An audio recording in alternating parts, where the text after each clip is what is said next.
Okay, magandang araw. Ngayon ay ating namang tatalakayin ang Chapter 2. Ang pamagat or the title is Types of Assessment. Assessment is the essential and powerful tool in the teaching and learning process. Moreover, it is a process of obtaining data with which we could measure student competence and learning outcomes. Process beings without the identification of the specific target goals before collecting and interpreting the information. Classifying and synthesizing of the gathered data are possible through the use of the different assessment techniques. As a future educator or a future teacher, it's very important to learn on how we manage or how to use different types of assessment. This chapter deals mainly on the decision of the different types of assessment that being used in the teaching and learning process. Some terms are used interchangeable, but it is essential for the students to distinguish and analyze the concepts, principles, and application of the types of assessments. This chapter presents the various techniques and procedures of assessing student learning outcomes which help the teachers in making instructional, curricular, or administrative decisions. There are five types of assessment. First is traditional and authentic assessment. Second, formative evaluation and summative evaluation. Third is norm and criterion reference assessment. Four is contextualized and decontextualized assessment. Last but not the least is analytic and holistic assessment. And now we're gonna start at the first, the traditional and authentic assessment. Traditional and authentic assessment is paper and pencil tests or quizzes are best example of traditional assessment which mainly describe and measure student learning outcomes. With the findings in the use of traditional assessment, there has been a movement from traditional assessment toward authentic assessment.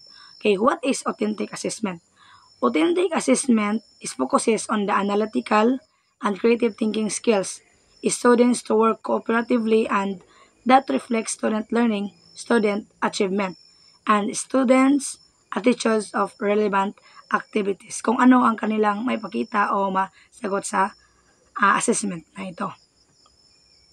Assessment is authentic when it measures for performance of products with have realistic meaning that can be attributed to the success in school. Activities, questions, and problems with the real world satisfy the criterion that it needs to be an authentic intellectual work within a given situation or contextual realism of the text. Kung ano yung kanilang malalaman ay kung sa kanila ay dapat kailangan din nilang matutunan sa buhay o maaring magamit nila sa kinabukasan o sa real world. According to the Frey 2012, there are commonly reported dimensions of authenticity are grouped into three broad categories. First is the context of the assessment. This is the realistic activity or context. Second is the task is performance-based. Third is the task is the cognitively complex. And B, the role of the student. It is a defense of answer or product is required. The assessment is formative. Or formative during class or we have an oral citation or the verbal communication among teachers. Students collaboratively with each other or with the teacher. C, the scoring. The scoring criteria are known or student develop para ma-develop kung hanggang saan ang kanilang maipakita na performance. Multiple indicators or portfolios are used for scoring. The performance expectedly is expectation is mastery. Kung ano talaga yung task na gagawin ay dapat maipapakita na yun talaga yung punto. Authentic assessment has four basic characteristics. First is the task should be representative of performance in the field. This emphasizes the importance of making assessment real-world relevant. Imagine a student learning about carpentry. Instead of just taking a test of carpentry terms, they could actually build a small birdhouse using real tools and materials. This task directly connects the skills they would need in carpentry career. And the second is attention should be paid to teaching and learning the criteria for assessment. This highlights the need of transparency and clarity. Students should understand exactly what is expected of them.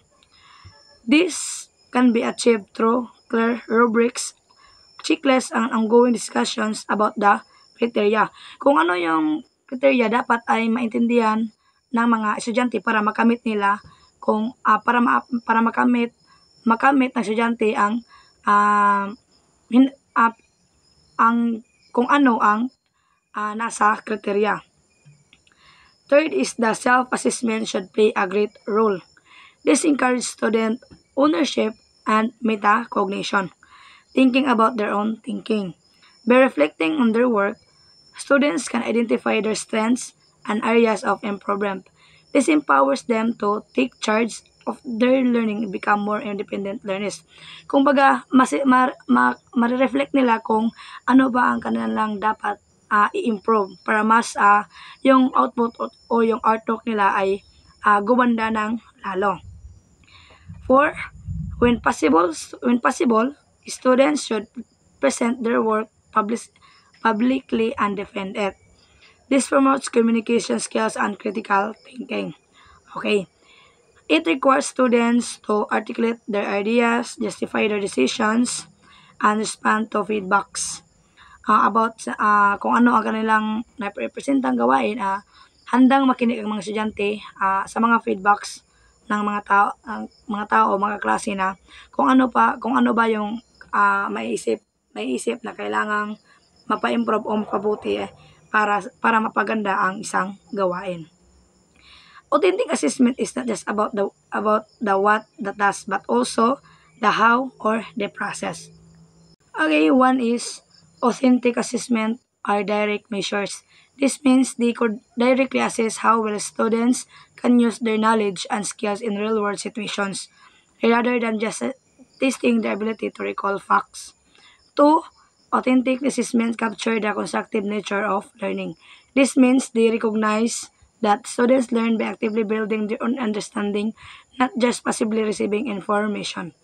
Third is authentic assessments integrate teaching, learning, and assessment. This means that the assessment itself becomes a part of learning process. Students learn by doing the assessment task, which also serves as a measure of their understanding. Four is authentic assessment provide multiple paths to demonstration. This means that students are given flexibility in how they show that they've learned kung ano ang mapakita na kung ano ang kanilang natutunan. Different students can demonstrate their understanding in different ways, or they can share about their learnings or what they learned, allowing them to showcase their unique strengths and learning styles. Stable is attributes of traditional and performance assessment. The next topic is discussed with my co-reporter.